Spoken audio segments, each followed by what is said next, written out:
मोनसे खोथा बुङो बिक्रम भाई हाग्रामाखौ पावारनिफ्राय बोख्लायनो हानायाव जोंहा देरहानाय जों मोनदोंमोन नाथाय जेब्ला हाग्रामाखौ जोङो फेजेनबाय पावारनिफ्राय फेजेननायावनो जे जोंनि जाथियाबो जे नैबे अबस्थायाव फैगोन जों माब्लाबाबो सानाखैमोन नों रेकर्डल' दा खालाम होननानै एबसुनि दैदेनगिरिया आंखौ बुंदों गिबियावनो आङो नोंथांमोनखौ हामबाय होनदों नोंथांमोना बेसिम फैनाय दिनैनि बे चेनेलनि गेजेरजों आङो रायजो राजानि सिगाङाव मोननैसो गोनां खोथाखौ आं फोरमायनो सानदों नैबे लेखाखौ लानानै दिनै गोजाम बोसोर जोबनायनि जोबथा साननैनि सिगां दिनैनि साना जोंहा बोसोर गोदाना जोबलांसै दा बेनिखाय आङो रायजो राजानि सिगाङाव आङो मोनसे गोनां खोथा आङो फोरमायनो सानदों आरो जायफ्रा दिनै सरकाराव दङ जायफ्रा दिनै खुंथाय गोहोआव दङ एमसिएलए इएम चिफ आरो एमएलए डेपुटि जोंनि स्पिकार स्टेटनि बिथांमोननिसिम आङो गोनां खोथा आङो फोरमायहरनो नागिरदों बेनो जाहैबाय जोंहा नैबे लेखायानो नोंथांमोननि सिगाङाव आं होगोन जे भेरगाव जा उदालगुरि पलिटेकनिक होननानै बुंदों भेरगाव पलिटेकनिक आरो बेयावहाय उदालगुरि पलिटेकनिक होनना बुङो नाथाय बेयाव जोंहा पलिटेकनिकआ उदालगुरि हिसाबै भेरगावआव दङ बेवहाय जोंहा थार्ड ग्रेडआव 3 आरो फर्थ ग्रेडआव 4 दङ 11 जन दङ गासैजों 14टा पस्ट भेरगाव पलिटेकनिकआव दङ सेम आरो चिरां पलिटेकनिक बेबो बिटिआरनि आन्दारावनो बिटिसिनि आन्दारावनो दङ बेयावबो 14टा दङ गासैजों 28टा पस्ट दङ दिनै बे पस्टआ जिहेतु जोंनि बिटिआरनि सिङाव जोंनि भेरगावनि सिङाव दङ दा बे भेरगाव समस्तिनि सिङाव आरो पानेरि समस्तिनि सिङाव दङ एमएलए हिसाबै दा बे पस्टखौ दिनै सोर मोनगोन आं दिनै नोंथांमोननि गेजेराव बेखौसो फोरमायनो सानदों दिनै जोंहा भेरगाव समस्ति हिसाबै बिटिसिनि इएम मानगोनां दावबायसा बर' बिथां दङ आरो एमएलए हिसाबै मानगोनां स्पिकार बिश्वजित दैमारि सार बिथां दङ बिथांमोना नैबे 14टा पस्टआव बेसेबां रिजार्भेसन जों मोननो हागोन बेखौ आं दिनै रायजो राजानि सायाव दिनै सोंथि खालामदों आरो जायफ्रा दिनै खुंथाय गोहोआव दङ बिथांमोनखौबो आं दिनै रिकुवेस्ट खालामनो सानो बे 14टा पस्टआव 10टाखौ जों दिनै लानो हागोन ना हाया जोंनि बिटिआरनि सिङाव थानाय जोंनि गावनि बर' बेकार सेंग्रा सिख्लाया दिनै लानो हागोन ना हाया आं दिनै बेखौसो खावलायनो सानदों जोंहा बे 28टा पस्टआव कमसे कम 15टा बा 16टाखौ जों मोननो हागोन ना हाया दिनै आं मानगोनां बिश्वजित दैमारि सार एमएलए हिसाबै आरो मानगोनां चिफ जोंनि बिटिआरनि चिफ बिथांखौ बुंदों आरो जोंनि लकेलनिनो इएम बिथां दावबायसा बर' सार बिथांखौ आं दिनै आसा खालामदों फोथायदों बे पस्टखौ जोंनि मानसियानो मोनथों आरो मोननांगोन बेनि सोमोन्दै आरो आं उनाव फैबावगोन दिनै रायजो राजानि सिगाङाव आं बुंनायजों लोगोसे खुंथाय गोहोआव थानाय साफ्रोमबो एमसिएलए इएम चिफ बिथांमोनखौ आं खावलायबाय बे पस्टआ जोंनि जानानै थानांगौ गुबुनाबो मोनथों नाथाय 70% प्रायरिटिखौ जोंनि मानसिया मोननांगौ होननानै आं दिनै सानो बिटिआर एकर्डनि दफाफोरा जाफुंनाय आरो जाफुङैखौ लानानै नंगौ थारैनो रायजो राजाया नेनानै दङ आरो माब्ला जाफुंगोन बेखौनो लानानै रायजो राजाया गोबां दिनै सिन्ता जानानै दङ नाम्बार 1आव जानानै दङ जोंहा सानजा सिमाया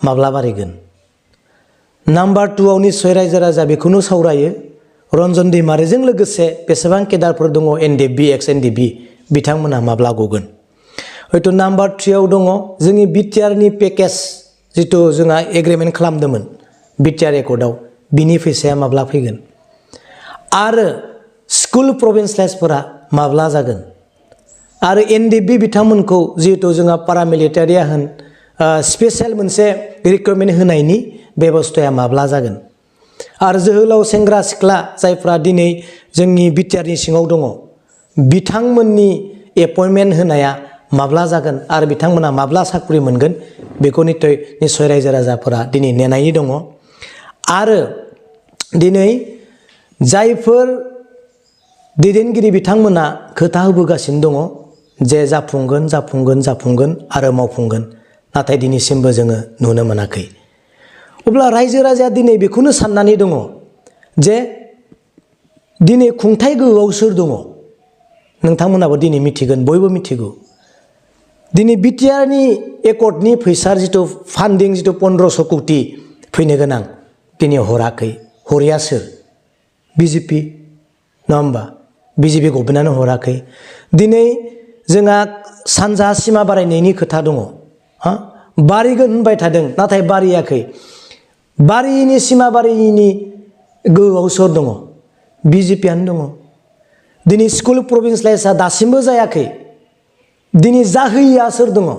बिजेपिआनो गोहोआव दङ, बिथांमोनानो जाहोआखै। दिनै जायफ्रा दिनै सरकारि टिचारफ्रा मास्टरफ्रा दिनै सरकारि जायाखै, भेन्सार स्कुलफोराव दिनै 15 बोसोर 20 बोसोर दिनै जालांबाय, बिथांमोना दासिमबो दिनै सरकारि जायाखै। मानो जायाखै?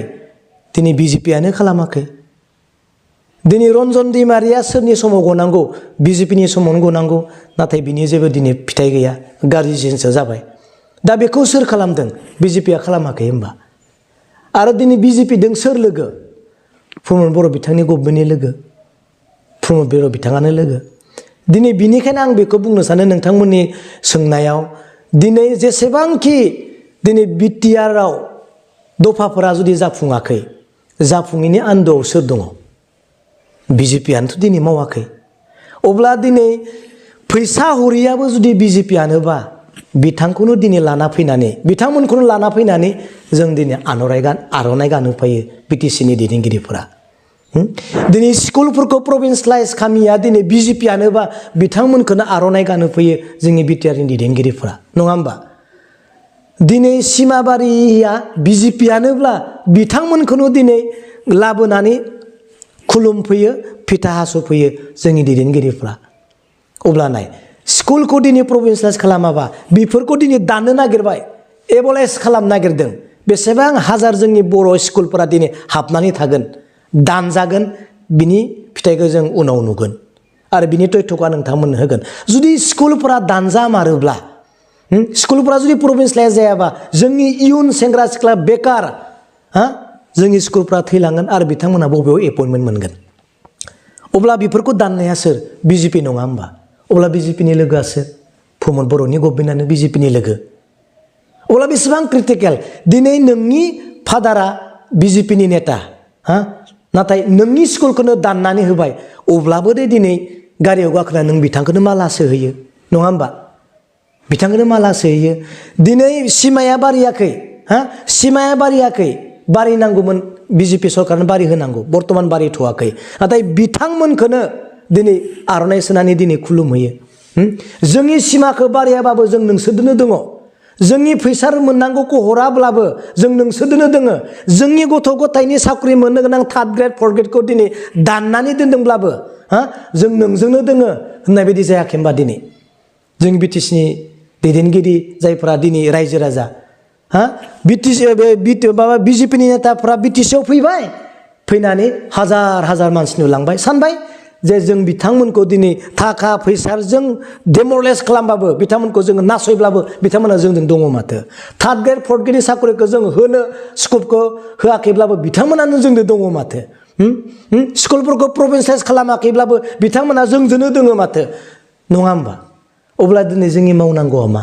दिनै गोदान बोसोर फैसिगोन, बिनिखायनो आङो आंनि आइ आफा बिदा आंनि सोमोन्दोआव गिदिर जानायफोरखौ आं दिनै पलिटिक्सआव थानायफोरखौ दिनै खावलायनो सानो, गोदान बोसोरनिफ्राय साग्रिद जा, गोदान बोसोरनिफ्राय साग्रिद जा। जाया दिनै नोंनि सुथुर, बेखौनो नों दिनै जाहोगासिनो दं।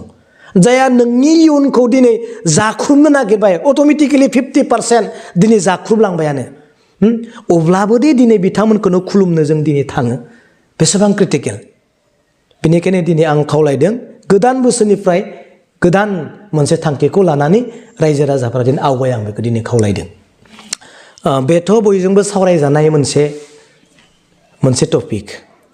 बुंनायाव गोबां गिदिर गिदिर, मानगोनां प्रमद बर'आ बै समाव आं बिटिसिनि जेब्ला चिफ जागोन अब्ला खामानि मावगोन होनना बिथाङा दङमोन गैया नङा मावनायनि मोनसे स्पिरिटआ बेहा दङ हा बे मावनोनो फैदों नाथाय बै समाव जा बुङोमोन गिदिर गिदिर खोथा दाबो बुंगासिनो दङ नाम्बार 1 आं बुंनो नागिरदों जिथु मानगोनां प्रमद बर' बिथाङा दिनै सासे नेता दैदेनगिरि हिसाबै मेन खुन्था हिसाबै दासिमबो रायजोखौ आकर्षण खालामनाय खोथाजोंनो दिनै बुंगासिनो दङ जेसेबां गिदिर गिदिर खोथा बुंब्लाबो जोंनि बर'नि लिडाराव हाग्रामा महिलारियानो जा बिश्वजितआनो जा बा जोंहा रोंगोरायानो जा इउजि ब्रह्म सारानो जा प्रमद बर' सारानो जा दिपेन बर' सारानो जा रावनिबो गिदिर गिदिर खोथाया रावनिबो फर्मुलाया दिनै खामानि होआखै होदोंबा होआखै दिनै मानगोनां प्रमद बर'आ बुंगासिनो दङ गिदिर गिदिर खोथा बिटिआरनि फैसाखौ लाबोनो हादोंबा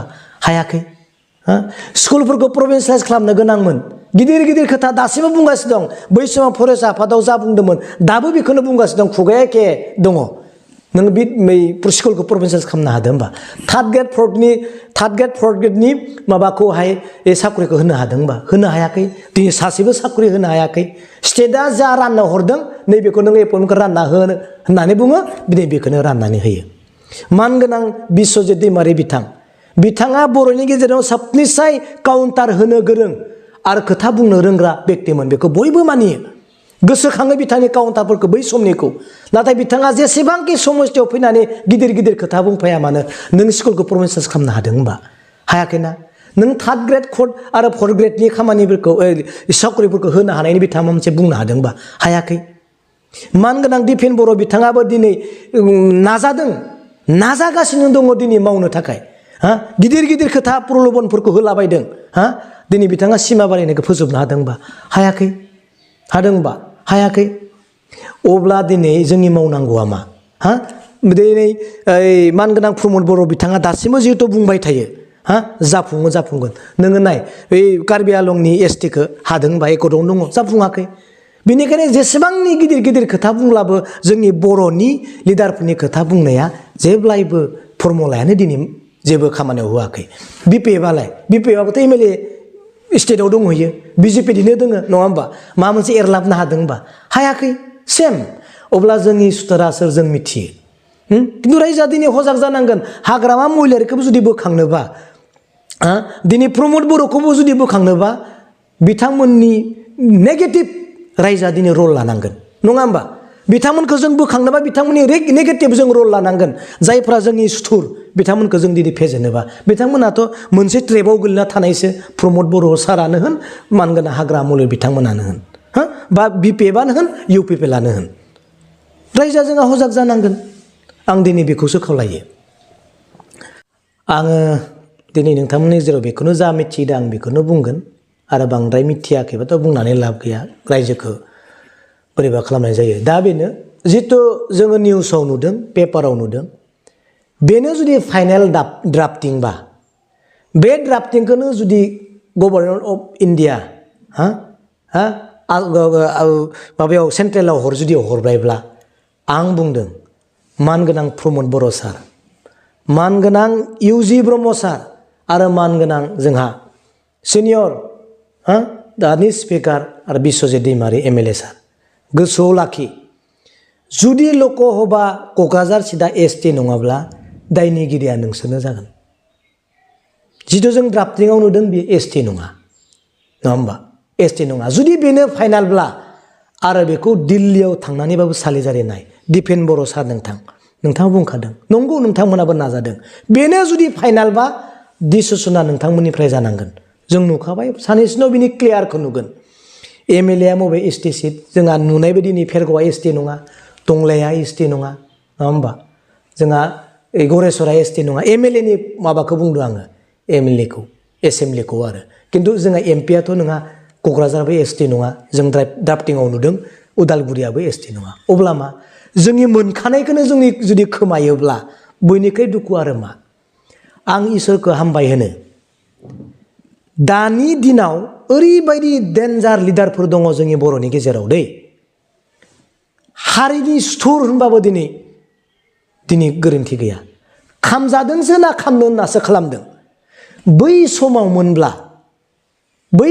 मोनब्ला बै समनि मानसिफ्रा जुदि थानायमोनब्ला दानि जिथु लिडारफोर बिथांमोना गोथै हाखराव थांसिगौमोन नयतु सावजानानै सेवहांगार जासिगौमोन नाथाय आं इसोरखौ हामबायनो दानि दिनाव जोंनि बर'नि गेजेराव बिब्दि मानसिफोर गैथ'ला आरो दावजिथों होननानै सानो मानो होनबा जों माइनास जालांगासिनो गुतै माइनास आरो माइनासखौ मिथिनोब्ला आंनियाव सों गुतै डकुमेन्टस आं होजोबगोन बुंनायावथ' गिदिर गिदिर नङा होमबा बेरे मोदैनिख्रुइबो गिदिर नाथाय सिङाव गोलोमजों मा जागासिनो दोङो मा मावगासिनो दोङो आं गासैखौबो होजोबगोन आरो स्कुला बेसेबां एबलाइज खालामजागोन बिनि क्लेरिफिकेसनखौ आङो साननैसोनि उनाव होगोन बेनो आं दिनै बुंखाबाय बेफोरबायदि खामानिखौ जुदि बिथांमोना बुङा लाखिनो नङा होमबा बुङालासिनो जुदि सिरि सिरि मावखुमादोंब्ला नों गियानि नङा होमबा नरे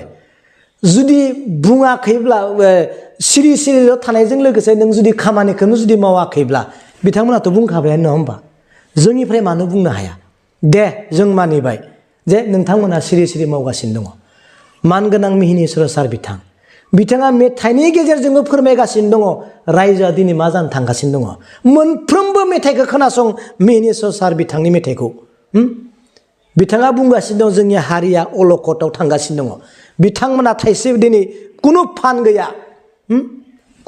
गैया कुनु डेभेलप गैया कुनु इन्सट्राक्सन बिथांमोननियाव गैया मा जाना दं बिथांमोना बुंगासिनो दङ नाथाय जोंनिया बाहादुरि जों थिगानो दङ नाथाय थलं थफं गोदोहां बा मारै होनबा आंनियाव सों आं गुतै डकुमेन्टस आं बयनोबो होगोन आङो नोंथांमोननि गेजेराव बुंदों जेब्ला हिमन्त बिश्व शर्मा सारा जोंनि मबा आफादफोराव जोंनि मबा मोनसे प्रग्रामफोराव जुदि गिदिर प्रग्रामफोराव जुदि फैयोब्ला आङो थांनानै माइक्राफन हमनानै बिथांनियाव सोंगोन बेफोरबायदिया मानो जानो मोनखो आं नेनानैसो दङ फैथों एबाराव आं बुंदों आं एसामिस निउसाव बुंखागोन बिथांजों आं अन केमेरा आङो रायलायगोन नोंथांमोना कभार खालामनांगौ आं सोंगोन मोनबा कुइसनखौ आं दा बुंथ'वा दिनै मिहिनीश्वर सारनि खोथाखौ नोंथाङा बुंबाय जितु बिथाङा कनफार्म बिथाङा मिथिगौ मा जागासिनो दङ लकसभानि सिटआ मा जागासिनो दङ एमएलएनि सिटआ मा जागासिनो दङ गावसोरनि बिकेडब्लिउएसआ मा जागासिनो दङ सम्पूर्ण बिथाङा मिथिगौ आरो सोरबाया जुदि मिथिनो गोनां दङबा बिथांनियावनो सोंनानै लाथों बिटिसिआव दासिम प्रमद बर' सार बिथांनि सरकाराव मिसाखौ बुंनानै लाब गैया नोंथांमोना जुदि आरटिआइ होनानै तथ्य नागिरबा नोंथांमोना मोनगोन जाफोर एपइन्टमेन्ट होदों बेयो स्टेटजों खुंजानाय मोनसे जब जायखौ स्टेटआ बिटिआरनिखौ मानगोनां प्रमद बर' बिथांनो राननो थाखाय होयो नों दाखालिबो टिचारफोरनि एपइन्टमेन्ट होबाय बेथ' स्टेटनिसो नङा होमबा राननो होयो बिथांनो बिटिआरनिखौ नोङो जोंहा हाइकर्ट खालामना लाना फैबाय बै अबिसि ना मबा मोनसे मास्टरनि माबा होआखैमोन ना बिथांमोनहा हाइकर्टआव देरहानानै बिथांमोनहा एपइन्टमेन्ट रानजाबाय प्रमद बर' बिथांनि दारै अब्ला आं एग्जाम्पल मोनसे होनि मानो हायाखै मानगोनां जोंहा दुखु दामोन सार बिथाङा मानगोनां जोंनिनो समस्ति दावबायसा सार बर' बिथां मार्च दानावनो बिथाङा नैबे 2022 मार्च दानावनो थार्ड ग्रेडनि मोनसे इन्टारभिउ खालामदों स्पर्ट्स डिपार्टमेन्टआव दासिमबो एपइन्टमेन्ट राननो हायाखै मानो नोंथांमोना सों बिथांनियाव एपइन्टमेन्ट रानो March April May June July August September October November December 9 मास जाबाय एपइन्टमेन्ट राननोथ' 9 मास नाङा बेथ' सानसे साननैनि खोथा जोंनिजों बिटिआरजों खुंजानायमोन बिथांनि पस्टआ बिथांनि साकरिया नाथाय दिनै राननायनि कुनु स्कपखौनो मोनाखै जिफोर रानदों बियो स्टेटनि आं दिनै नोंथांमोननि गेजेराव बुंबाय बेनो आरो आं बेखौ बुंबावनो नागिर नोंथांमोननि गेजेराव जितु बुंबाय सनितपुर आरो बिश्वनाथनि खोथा बायजोनि खोथाखौ नोंथांमोना बुंबाय दिनै बिथांमोना माब्ला हाबगोन बिटिआरआव बेखौनो दासिमबो नेनानै दङ दिपेन बर' सार बिथांनि खोथाखौनो नेनानै दङ प्रमद बर' सार बिथांनि खोथाखौनो नेनानै दङ बिटिआरआव जों हाबनो मोनगोन 27 जानुवारि 2023 नि उनाव जुदि बा 27 जानुवारि फैगासिनो दङ बिनि सिगां जुदि बिटिआरआव सनितपुर आरो बिश्वनाथआ जुदि हाबाब्ला नाय गुतै बर' जाथियाव सनितपुरखौ आरो बिश्वनाथखौ लानानै रायजोनि रिएक्सना मा जागोन नोंथांमोना नुगोन। आरो बिथांमोना बुंगासिनो दङ जोंनि बर' लिडारफोरखौ जायफ्रा दिनै बिटिआरखौ हाबगोन बुंगासिनो दङ। जुदि हाबाब्ला साफ्रोमबो लिडारखौ बिखायाव गुलि गावनो थाखाय सनितपुर आरो बिश्वनाथनि रायजोफ्रा नेनानै दङ। आं सिलाइनि गुलिखौ बुङाखै, आं सिलाइनि गुलिखौ बुङाखै। जा गुलिखौ बिथांमोना बिखायाव गावगोन बुंजाग्रा लिडारफ्रा अरायसम बिथांमोननि बुंनायखौ गोसोआव लाखिनांगोन। दुखुआ बिसा दोङो ना नङा होमबा? हाबगोन माब्ला हाबगोन? सोरबा सोरबायाथ' बुंबाय माब्ला हाबगोन जों जेबोखौनो मिथिया, किन्तु नाथाय हाबगोन। बिटिआरनि लिरजानाय बिटिआर दफायाव लिरजानाय दफाफोरानो दिनै दासिमबो हाबजायाखै, जाफुंजायाखै। लिरजायै दफायाव गैया माब्ला जाफुंगोन? आरो दिनै नोंथाङा बुंदों एबसुनि सोमोन्दै मा बुंगोन? एबसुखौ आङो मानियो, एबसुनि बायदि गोरों रावबो गैया होननायखौबो आं मानिबाय। बिदि सात्र हंगथ नङा होमबा? दिनै जाय बिथांमोन सासे बेक्तिया आंखौ खालामहरदों फन, आं नोंथांमोनजों बुंनो नागिरदों। सासे सुप्रिम एबसुनि दैदेनगिरि आंखौ जंखाय हरदों सिनाय मोननाय लोगोखाय, बिक्रम फंबाय नोंथाङा हाग्रामा जेननायाव ओरैबायदि दुखु मोनबाय, नोङो सिरि थाला नामा? नों मोजां खामानि मावदो, कन्ट्रेक्टर जानानै मोजां खामानि मावदो होननानै आंखौ मिनिनानै बुंहरदों। अब्ला आङो बेखौबो एदावनायजों गोबां खोथाखौ बुंबाय। आरो लास्टआव जेब्ला सिरियास जाबाय बिथाङा मोनसे खोथा बुङो, बिक्रम भाई हाग्रामाखौ पावारनिफ्राय बोख्लायनो हानायाव जोंहा देरहानाय जों मोनदोंमोन। नाथाय जेब्ला हाग्रामाखौ जोङो फेजेनबाय, पावारनिफ्राय फेजेननायावनो जे जोंनि जाथियाबो जे नैबे अबस्थायाव फैगोन जों माब्लाबाबो सानाखैमोन। नों रेकर्डल' दा खालाम होननानै एबसुनि दैदेनगिरिया आंखौ बुंदों। मिथिबाय? अब्ला नाय हाग्रामाखौ फेजेननायावनो जाथियाबो जे जेनलांगोन बेखौ जों मालाबाबो सानाखैमोन। बेनिखायनो फैबाय थानाय समाव जों ज' खामानि मावलांनांगोन होननानै बिथाङा आंखौ दिनै बुंदों। आं मानिदों बिदिखायनो दङ एबसुआवबो जाथोखौ साननाय दङ, इउपिपिनि दैदेनगिरिफोरनियावबो साननाय दङ, नाथाय हायाखै मानो? नैबेसो शेयारासो। नों जुदि गारनानै फैयोबा मा जागोन? बेखौनो लानानै आं दिनै नोंथांमोननि गेजेराव बुंबाय, माबाफोर जुदि गोरोन्थि जाबायब्ला जोबथा दिनै गोजाम बोसोरनि फैबाय थानाय गोदान बोसोराव जोङो गोदान खामानि, गोदान मिजिं, गोदान थांखि लानानै खामानि मावनो हाथों होननानै आं दिनै बयखौबो इसोरनियाव गाबहरबाय। गोजोन्थों।